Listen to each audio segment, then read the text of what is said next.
Hello, mi gente. Welcome back to another episode review, Boruto. Today we're reviewing episode 55, and it had a lot of interesting bits to it, as well as some boring bits, specifically talking about the scientific ninja tool part. I did not like that one bit. Of course, it is just, from the movie. They did add a little bit there, but it wasn't much. Like, the only thing that I saw that was different was they kept alternating with Boruto's feelings towards the scientific ninja tool. Like, at points throughout the episode, he would look very, very excited to have this because it made it easier for him. And then at other points, he would look like almost he was ashamed of having it. And that's something that I didn't see in the movie. At first, in the movie, he was kind of hesitant. He was like, oh man, this is kind of cheating. But the moment he kind of started the tuning exams, that man was excited to have that. But in this episode, he went from, okay, this is cheating, to, oh, this is convenient. And then like, there was a point in the episode where he actually took off the scientific ninja tool and put it behind his pouch.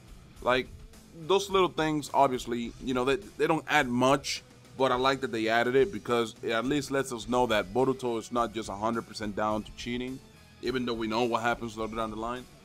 Now, the other interesting bit I wanted to talk about was Killer B.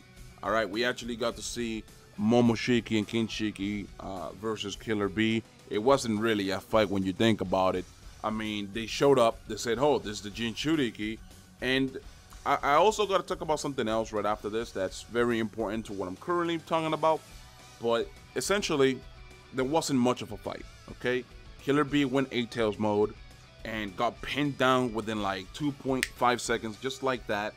And essentially, it wasn't a fight, okay? It was more like subjugation, my boy. This man got pinned down by like the chakra rods that Pain had, except that Momoshiki could somehow sprout them from his hand. And he did do a tailed beast bomb. It got sucked out, multiplied, and then got thrown back at him. And then Momoshiki basically took all of the 8-Tails chakra from him. Now, I don't know if that will cause Killer B to die, because we never knew after the movie. I don't know if Killer B's alive or dead, but you guys know that if you like basically take away the Biju from a Jinchuuriki, they usually die. So I don't know what happens with Killer B. And maybe Momoshiki has a way to remove the chakra without killing the host. I don't know. We'll have to wait. Now, the other thing I want to talk about was the Urashiki and basically what they do, what role they play in the universe of Naruto. Essentially, from what Momoshiki and Urashiki were talking about, is that people are given regions to control, right? Like Kaguya, from what we were told today on this episode, Kaguya was in charge of planet Earth, okay? She was given this region so she can plant a tree, right? The chakra tree, and then bring back the chakra to the clan. That's basically what they do. They put down the tree, they fuck everybody up on the planet, they take the chakra, and then they give it to the clan. Now, Kaguya obviously didn't do that. And they even talked about how Kaguya fell in love with somebody, had children, and then she liked being, there on planet Earth, so she decided to create Setsus to basically fight them off, right? Now, we know that's not something that happened, but that was the plan that Kaguya had, and that's why the 4 Ninja War, well, that's not why the 4 Ninja War happened, but it was kind of something that led to, from one thing to another.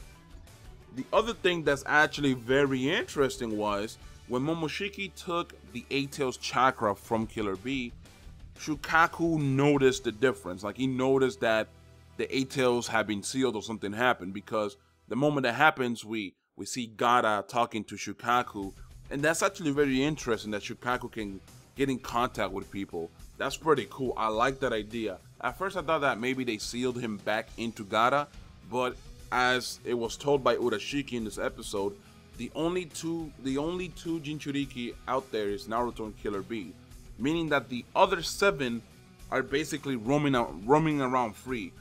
Maybe not roaming around, maybe they're in like a respective village that they used to belong to, right? Like the 5-Tails is probably in the hidden stone village or something, and then we have maybe the 7-Tails in the Rainfall village, something along those lines. I don't know whether they add specifically but it looks like they can get in contact with people like Gaara and Naruto, as they actually said. So that's pretty cool. So the Jinchuurikis are not really a thing on this era. It's just Naruto and Killer Bee that been Jinchuurikis from way back then. So that's pretty interesting. I wonder what they're gonna do with that later down the line. But anyways, move on to the other important point here. Shinki, okay, Gaara's son. Right before Gaara talks to Shukaku, you actually see, Shinki. They're right about to head out to the Leaf Village to participate in the tuning exams. And from what Temari said when she was training with Chikadai, Inojin, and Chocho, she was talking about how he's really powerful. Like, she sensed a really powerful chakra from him, and that, it's going to take a lot to beat him. And he seems to be the main focus of the next week's episode. So I'm very excited to see what kind of power this man has. I think we've seen it in the manga, like, slightly, but I'm not too sure. I think he controls, like, Iron Sand, just like the Kasekage puppet that Sasori had. I could be wrong. I just don't remember his power, alright? Anyways, but yeah, moving into the tuning exams this week, or next week rather, the episode is gonna air on a different date, okay? Instead of Wednesdays, it's gonna air on Thursdays. Remember that, because it's very important, okay? It's very important that you guys know that. Now, the other thing that I wanted to quickly talk about was just in general that the idea of the universe expanding within the Boruto universe, right? I like that. I like what they're doing because they're adding little bits that are gonna connect to what's going on in the manga. And let me say something, by the way, that I feel needs to be said. I did say how I think most of the Boruto anime is filler. Let me rephrase what I meant by that, okay? There are a lot of things that I feel are canon to Boruto, and there are some that I think are filler, but I feel they are temporary filler, meaning that at some point in time, the manga is gonna put those things together and make them canon. That's what I mean by that, okay? I'm starting to believe that, the things that we thought were filler or whatever are gonna become like solid canon because they're gonna be referenced later down the line in the manga, all right? So there you go, because I know there's a lot of people that had a problem with me saying that X, Y, and Z part of the Boruto anime was filler. There you go. I think most of it is temporary filler, okay? So we will get to see it become canon through references in the manga. I feel that that's what's gonna happen. As for the rest of the cast, like that haven't been shown in the manga yet, I don't know how they're gonna go about like showing them, but I'm pretty sure they're gonna put them in a very important arc that's coming up on the manga. And in general, what I feel that they're doing after this movie is they're gonna do the events of the early chapters of the manga, so that way everything's just nice and set up.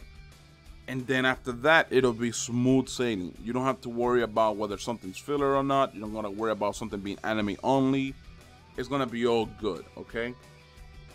What I'm interested in the most out of this entire thing that they're expanding, okay, out of this entire expansion they're doing, is Urashiki. I'm very interested in seeing how Urashiki fits into this, because we know for a fact that Momoshiki ends up absorbing Kinshiki, and then if Urashiki is gonna be the last one out of the three to stay alive, I want to know specifically what is his role in this entire universe. Because the thing is, if you leave him alive after the Boruto movie stuff happens, then you have to kind of figure out a way to connect them into the manga as well. And I feel like that'll take a little while, just because right now we're currently dealing with something that's very important that I don't feel like they can just diverge from and then focus on Urashiki. So that'll be interesting. If they connect them to Kawaki in some way, I would very much like to see that happen, because there has to be an explanation why Kawaki has the same power as Boruto. As we already know, how Boruto got his curse mark, Kawaki also has the same curse mark. So I'm assuming that another Otsutsuki gave Kawaki that specific power. Now, if it's Urashiki, I think that Urashiki is going to be somebody that can definitely put something into the table as far as being the antagonist goes. Even in this episode, he seemed a little bit off. Like when he was talking about Momoshiki being unsociable, he almost seemed like he was like low-key planning something, And I feel like that might have something to do with Kawaki. But that's just me, alright? That's just me. Anyways, I want you guys to specifically let me know what you thought of the episode. I personally thought that the episode was fun. It was fun. It had boring bits in it that we've already seen in the movie, obviously. But everything aside from that was basically just enjoyable, okay? The fight with Killer Bee, wish it would have been better.